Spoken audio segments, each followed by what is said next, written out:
Hi guys, welcome back. This is Boss Up Shot or Paratha Roti. You get this at prayers and weddings. This is made using my grandfather's tower. This is a curry base for making curry goat or curry chicken. Today I'm making curry goat and I'm including it into this video to show you guys my video. This is the washed goat and this is me seasoning it. It's the Trini Green seasoning. It includes bandania, garlic, and hot peppers all grinded into one using a food processor, or you can use a blender, but you'll have to add water to blend it. Adding more green seasoning and garlic, lots of garlic. Give this a mix. I want my meat well seasoned. This is going to be marinated or soaked for at least half an hour. Then I'm going to continue seasoning it up with some curry powder and Indian spice powder.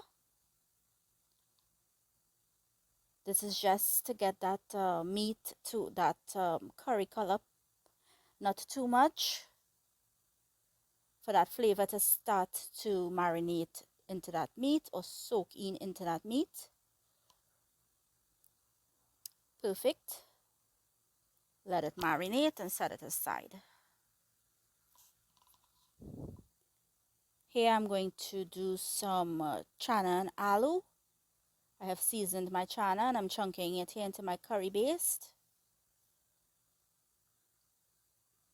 The aloo will go in, and I don't want it too dry. I mean, not a sorry, a too wet chana and aloo. We wanted it on the dry side. Then I'm going to do my peas and aloo. Same thing. We don't want it on the dry side because our meat is going to be with all that sauce and gravy. So we will have that to soak up that roti with.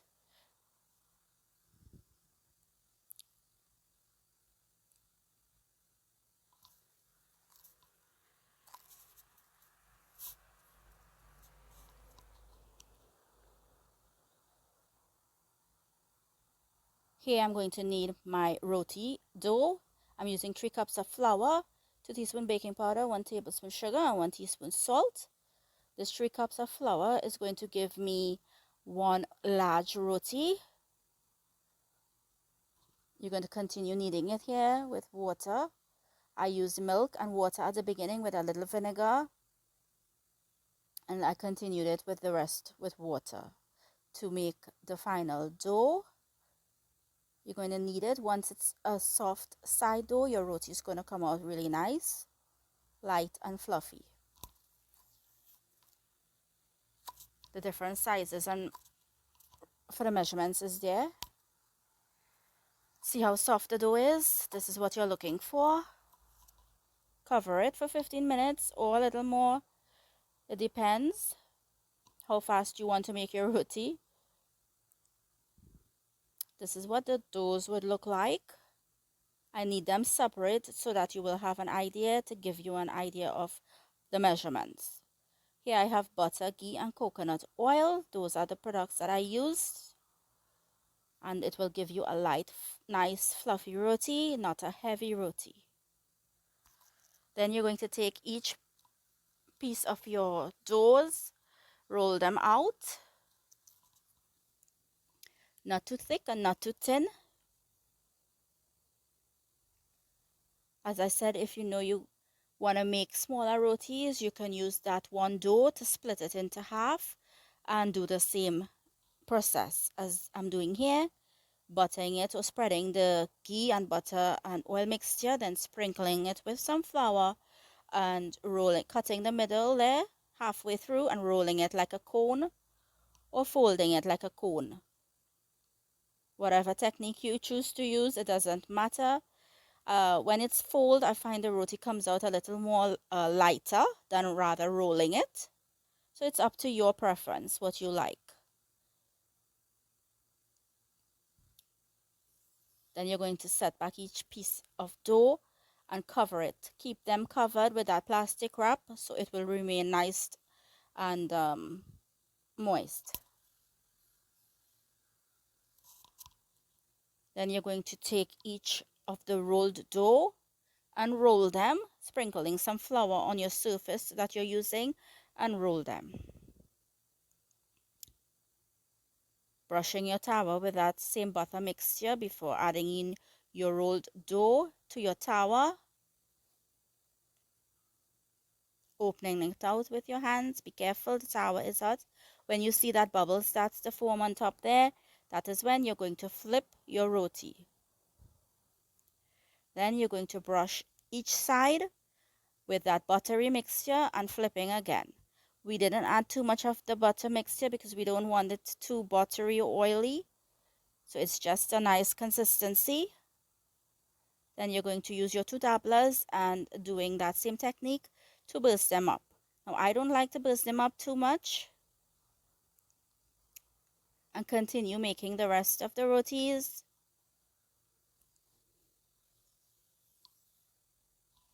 Make sure your heat is low to medium. You don't want it too high because your roti is going to overcook.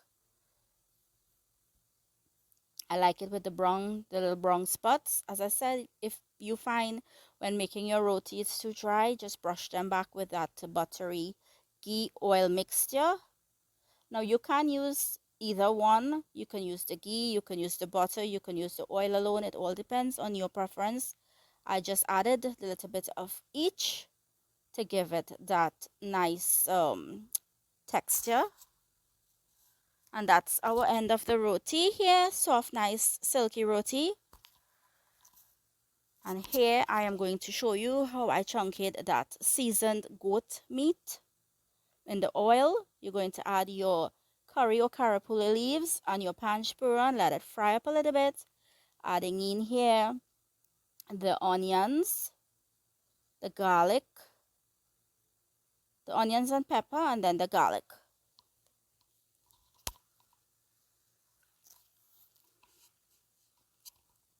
Let it fry up.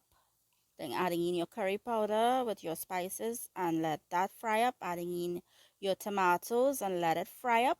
You're looking for a grainy consistency before adding in your hot water. In goes the hot water. This is what you call chunking or bunjay in your pot.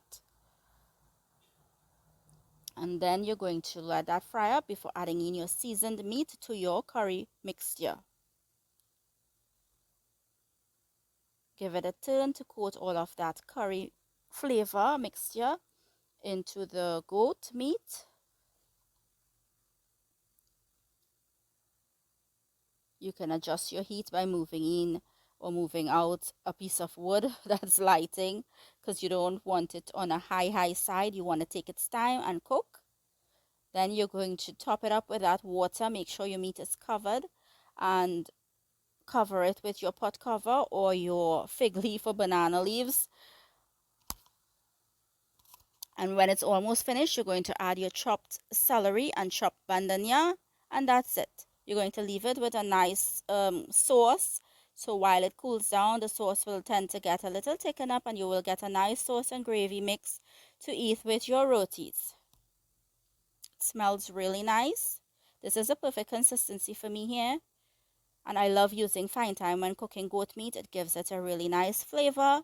So try it, guys, and let me know if you like it. The roti recipe is included there. We had this with salad, the curry peas and aloo, the curry chana and aloo, pumsiti curry. We had some rice. We had a nice hot pepper sauce and some mother-in-law. And it's time to serve our lunch.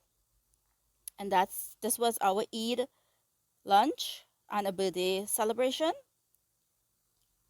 And I'm sharing it with you guys. Thanks for watching.